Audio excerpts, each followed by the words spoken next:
You figure maybe I'll eat the soft yellow part and play with the hard black ones. But then you run the risk someone's gonna see and go, someone over there's eating the hard white wax. Oh, yeah, and maybe you can take the hard black wax and smack it on a bookcase. But, you know, I've been taking a self-defense course. A lot of my friends say when you're mugged in real life, it's not like your self-defense course. Well, last night, I was walking home late at night, and two muggers jumped me and said, all right, we want you to place most of your weight on your right leg. Now, we'll be coming at you like this. And they even put a mat down on it. I was so prepared. You know, my favorite time of day is that time of day toward late afternoon to early evening, where the sun is still out and the moon is also out, and the sun and moon are out at the same time. And the sun is looking at the moon going, what are you doing? And the moon's like, what did I do? And the sun's like, it's daytime. Daytime, I come out, nighttime, how long have we been doing this? I'm daytime, you're nighttime. You want me to write it down for you? And the moon's like, well, I can't go back now. I really look like an idiot. Maybe we could pass by each other and make it look like an eclipse. Because you can never look at an eclipse. The worst thing, the most dangerous thing you could do is look at an eclipse. If the sun is shining in the sky, you could stare straight at it, no problem.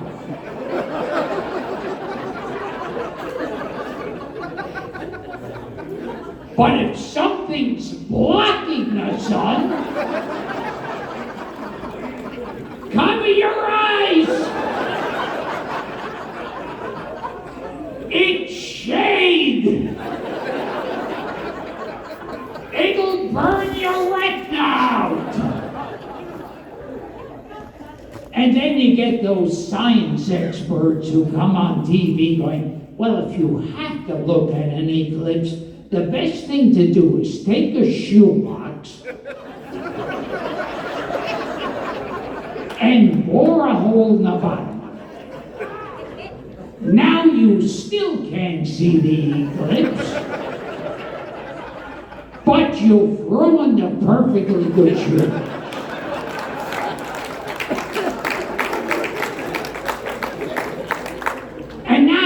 To go back in your house because everyone's looking on, look what he did to a good shoebox. Who does that to a good shoebox?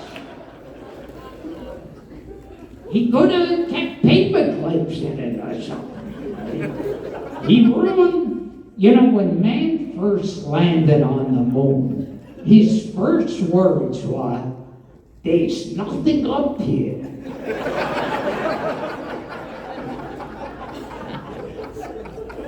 And back at space control on the Earth, they were going, what do you mean there's nothing up there? And he goes, there's nothing up here. Look out your window, look up at the moon, you'll see everything I'm seeing up here.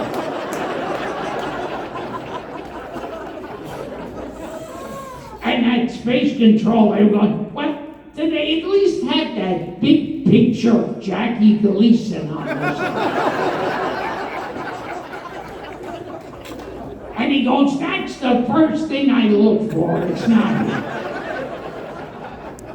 I'm telling you, this trip was a waste of time. Going, well, don't say that. Say one small step for man. And he says, but there's two of us up here. Never, forget the other guy. You'll be known as the first man to land on the moon. The other guy will toss him a t-shirt. Your name will go down in history. The other guy will have a t-shirt that says, I went to the moon and all I got was a lousy t-shirt. Believe me, he'll love it. You know, the surface of the sun is 15,000 degrees, but it's a dry heat.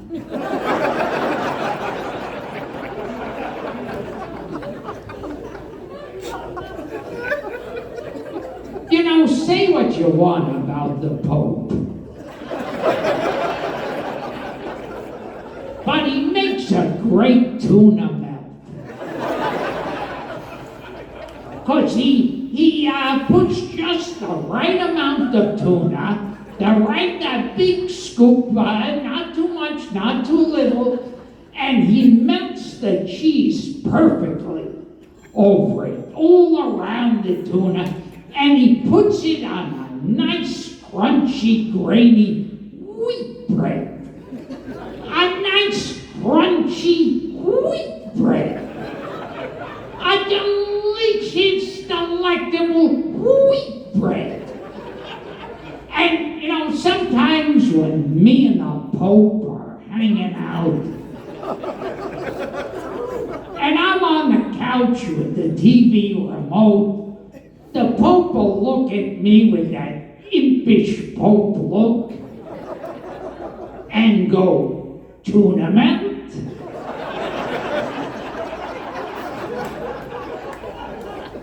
And I'll say, if it's no bother.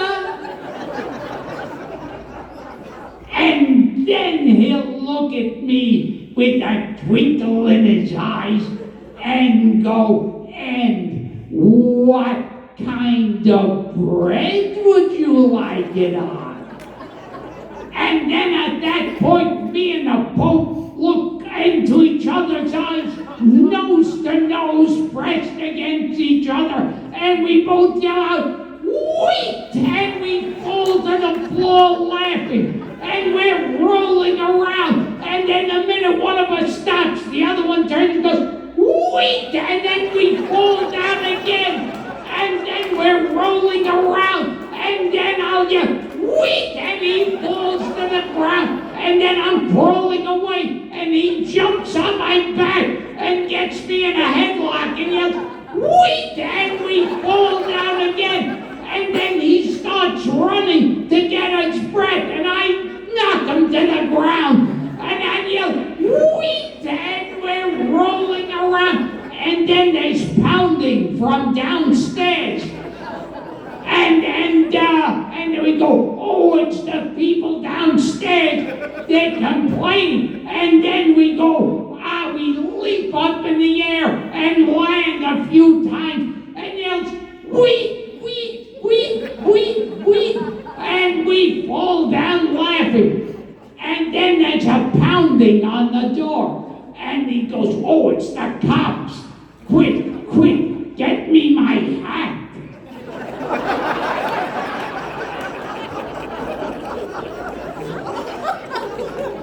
And I hand him a baseball cap. And he goes, no, this one. And I yell, wheat! And we fall down again. And he looks at me and goes, wheat! And I fall down. And then he puts on his hat. And he goes, how do I look? And I yell, wheat! And we fall down. And then we open the door and the cops are there, you know. Top of the morning to you. And we have a complaint about the Pope doing wheat jokes. And he goes, well, that must be some other Pope. And they go, oh, sorry to bother you. And then as the cops are walking out, we both stick our heads out the door and yell, "Wait!"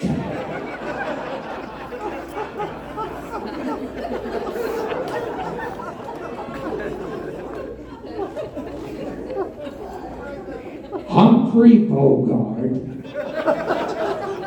in the post office.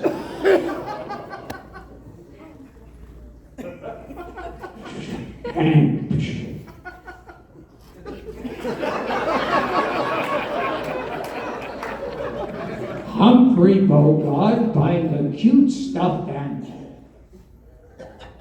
Snoopy. Chico Marx in A View from the Bridge. Hey, this is some nice bridge, eh? Chico Marx in 12 Angry Men. Oh, he's a plenty guilty. Chico Marx in Hamlet. Hey, you're not my father. Luke Costello as Citizen Kane.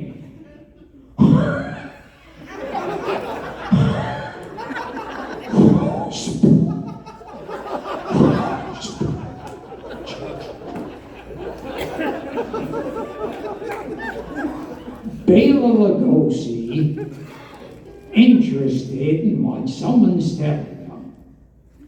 Oh, really? Bela Lugosi just pretending he's interested.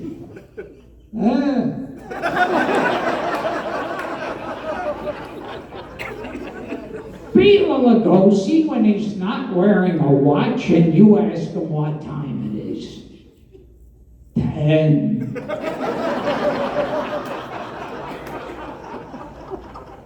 Jay Leno as Godzilla.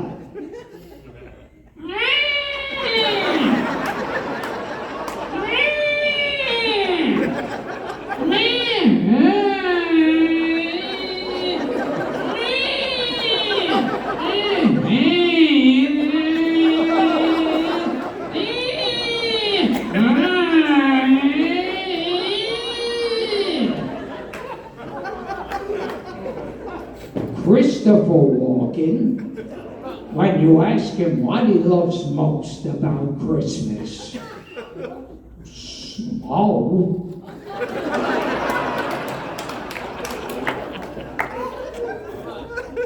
Christopher Walken, when you ask him who his favorite stooge is of the Three Stooges, Moe.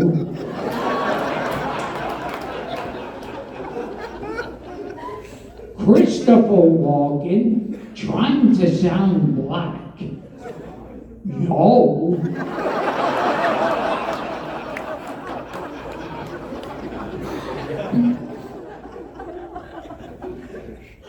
How did they sell the idea of Hogan's Heroes to a network?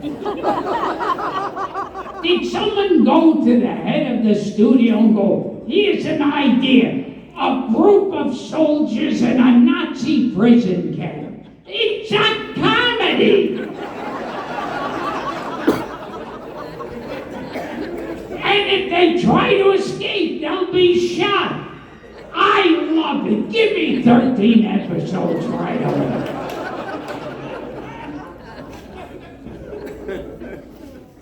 And how did they come up with the idea for Easter? Was there a group of people going, we need a holiday for when Christ returns to the earth? And just one guy jumped up and said, I got it, a rabbit. Are you even listening?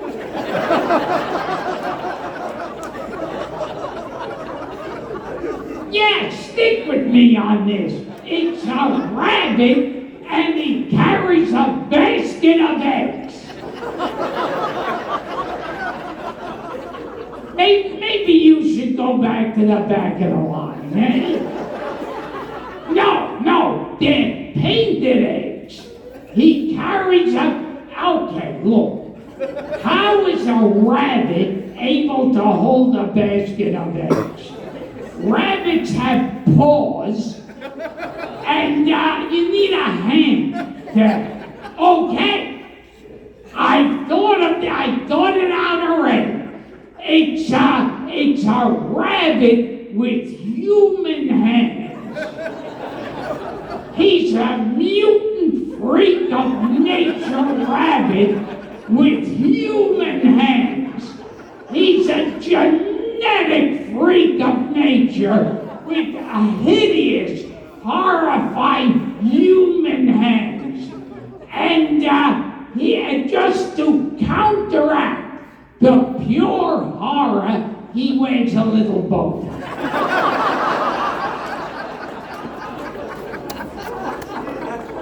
That way, when you see him, you go, he's a hideous freak of nature, monster rabbit with human hands, but that bow tie's quite becoming.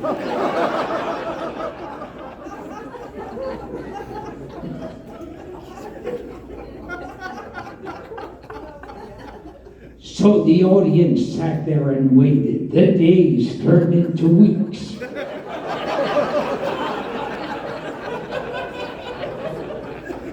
Let's turn to the Old Testament.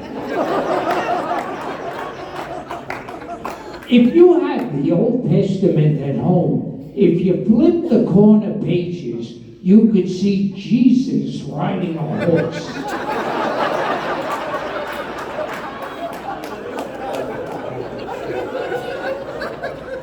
And he was good.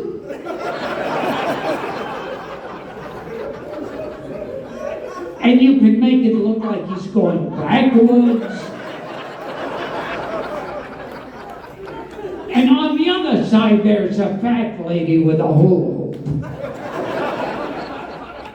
And back then, everyone liked the fat lady with the hula hoop. No one thought Jesus was going anywhere. Had the fat lady with the hula hoop gotten better management today, you'd wake up in the middle of the night to go to the bathroom, stub your toe and go, ah, fat lady with a hula hoop.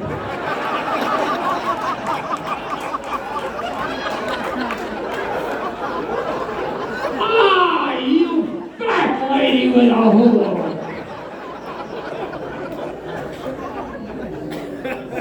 Gentlemen of the jury, I bring up my next witness. Do you swear to a fat lady with a hula hoop?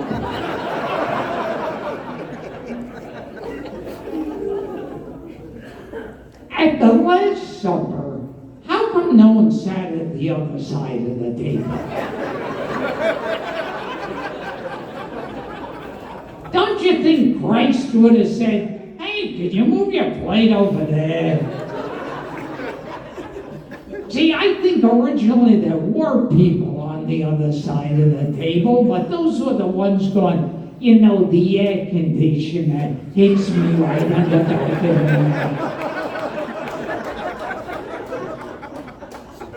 It's just as well there weren't people on the other side of the table. Would have looked stupid in a painting, sad people there like this.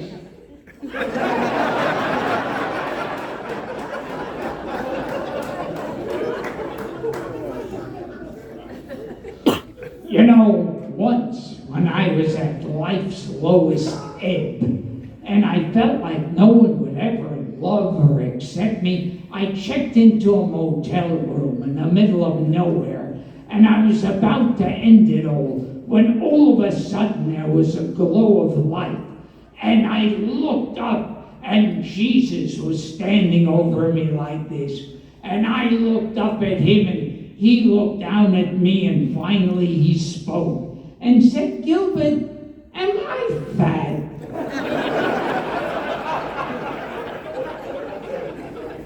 And I said, I don't know, turn around.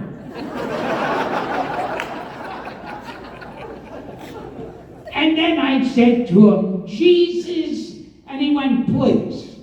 Cheese. He likes to be called Cheese. His friends call him Cheese. On his license plate, it's a bunch of little G's in a row. That way, when you stop by, you can go, G, G, G, oh, jeez.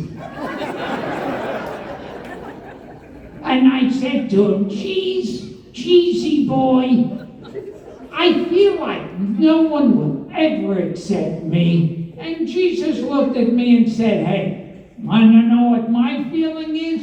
Accept me or go to hell.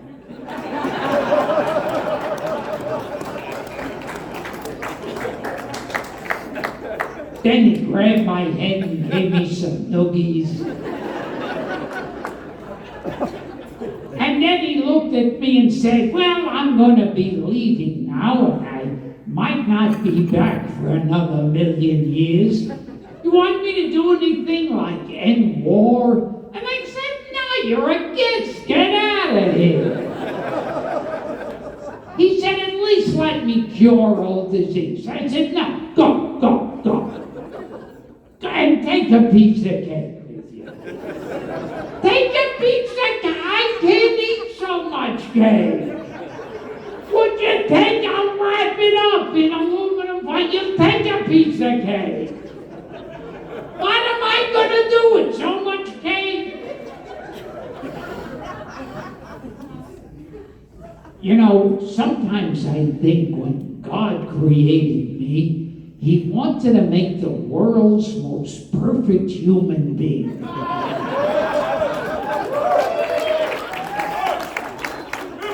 And in the middle of it, he got a phone call.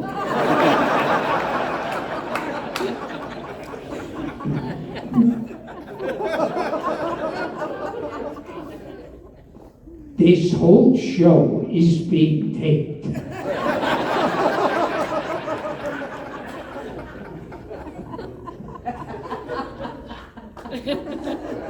Oh, what's he gonna do with that tape? Maybe he'll tape his mouth shut. We can only pray. Damn it, he missed. Don't worry, he's got more tape. If he tapes his mouth shut, we can glue his nostrils together. Then he'll try to talk and his head will explode. We did that to Wayne Newton in Vegas.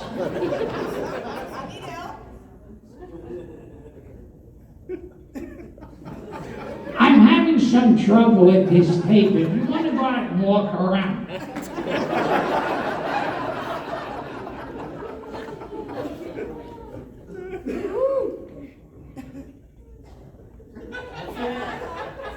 Swanee, I love you, my dear Swanee. I did the world to see you. Oh, God. Let's talk about fried chicken.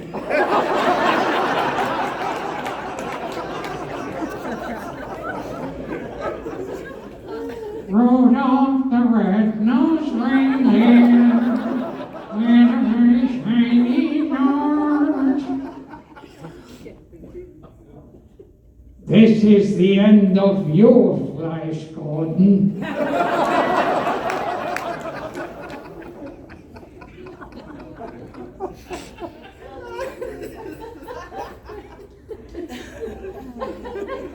Hulk Hogan.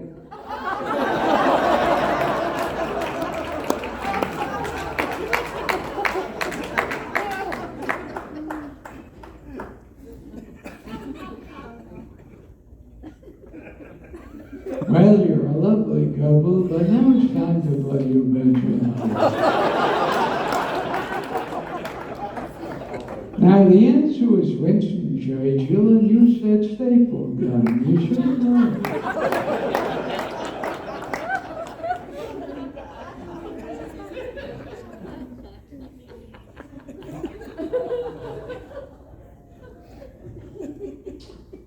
I could have been a contender, Charlie. Yeah, you didn't have tape on your eyes.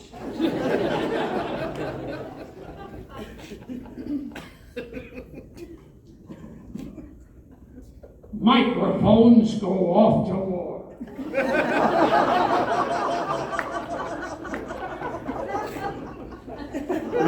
There we go. Today you are a microphone. As we look upon the world today, where is the microphone's place in our society? Let us turn to page 106. He said unto her as her to him, as him to her, as she to him, and me to them, and then to him as I to him, as I to her, and he to me. I am the Eggman. I do not like green eggs and ham.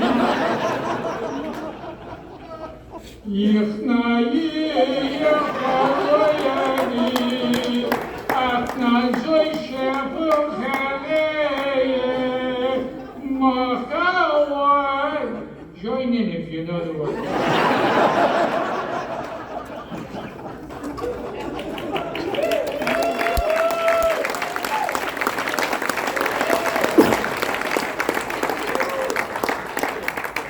The dog from the Little Rascals.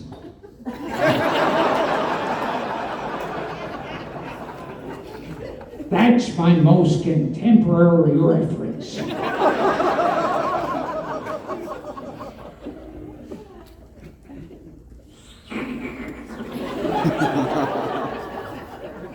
Boy, am I thirsty.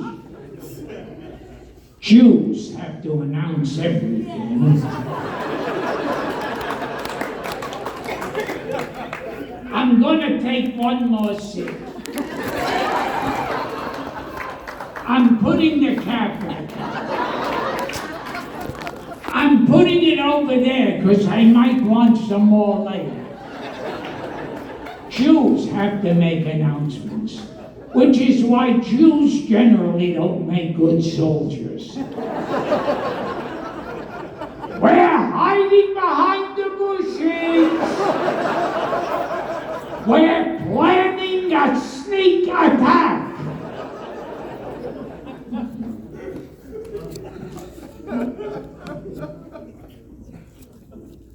You know, Gilbert Gottfried is just my stage name. My actual born name is Money Hungry Christ Killer.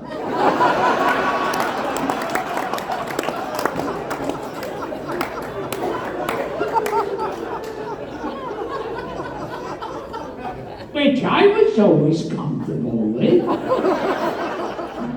I had to change it when I went into show business, because I'd go into an agent's office and he'd go, "So, what's your name, kid?" And I'd go, "Money Hungry Christ Killer." And they'd always say the same thing. A little too Jewish.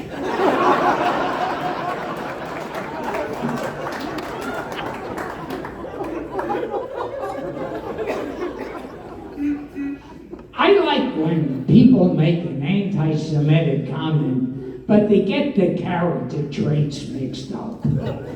Like, oh, those goddamn Italians, they're always trying to chew you out of your money.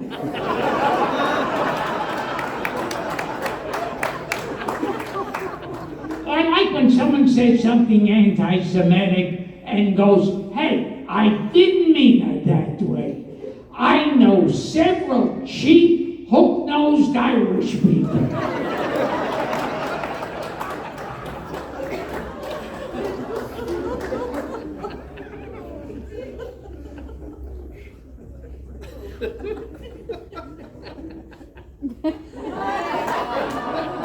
Don't try these tricks at home. A guy goes to the doctor. He says, "Doctor, I I don't know if my wife has TB or VD. The doctor says chase her on the bed. If she coughs, fuck her.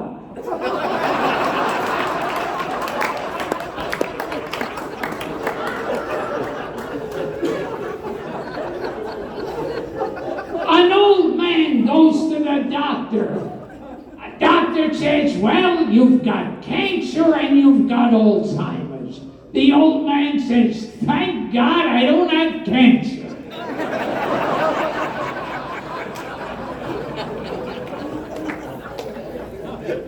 A guy goes to the doctor. The doctor prescribes suppositories. The man comes back the next week. He goes, doctor, these suppositories ain't doing a damn thing. The doctor says, are you sure you're taking them the right way? He says, of course I'm taking them the right way. What do you think I'm doing? Shoving them up my ass?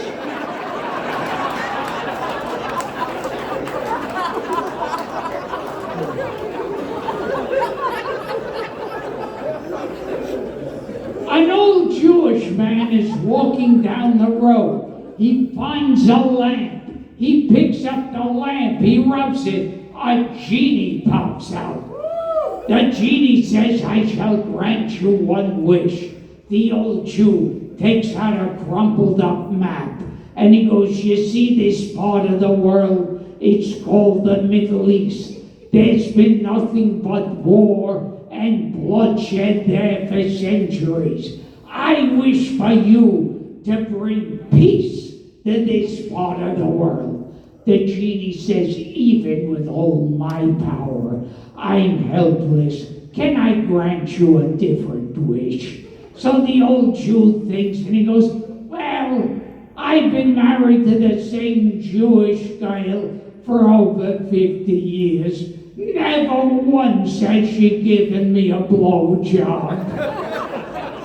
I wish you could get her just once to give me one blowjob before I die. And the genie goes, can I have another look at that map?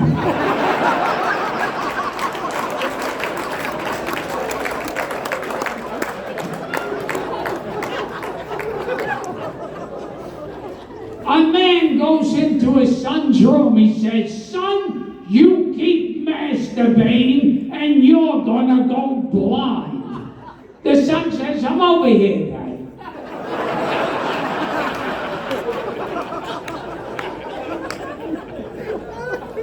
A bear and a rabbit are taking a shit in the woods. This is a cute one.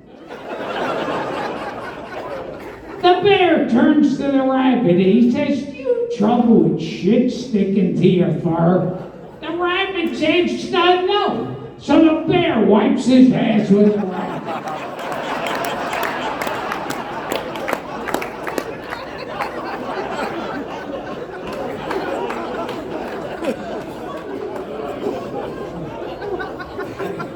A hunter is in the woods. He sees a bear.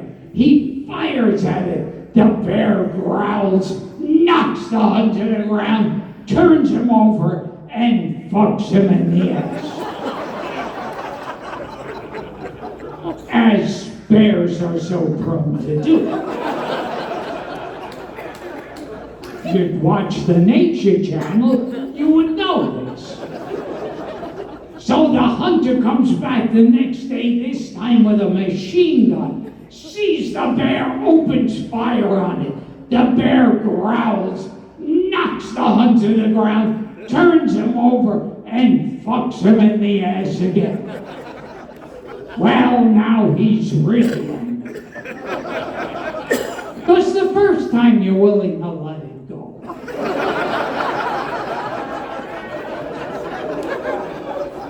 But by the second time, it's personal. So the hunter comes back the next day, this time with a cannon. Sees the bear, fires the cannon at it. The bear growls, knocks the hunter to the ground, turns him over and says, something tells me you're not just coming here to hunt.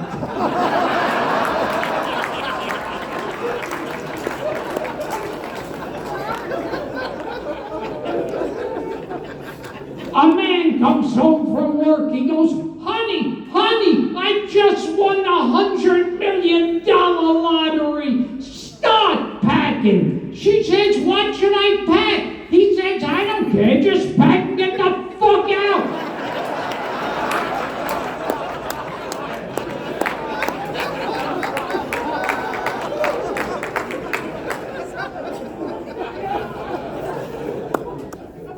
A little boy comes home from school. He says, Dad, I got my first blowjob today. The father goes, that's great. How was it? He goes, tasted awful.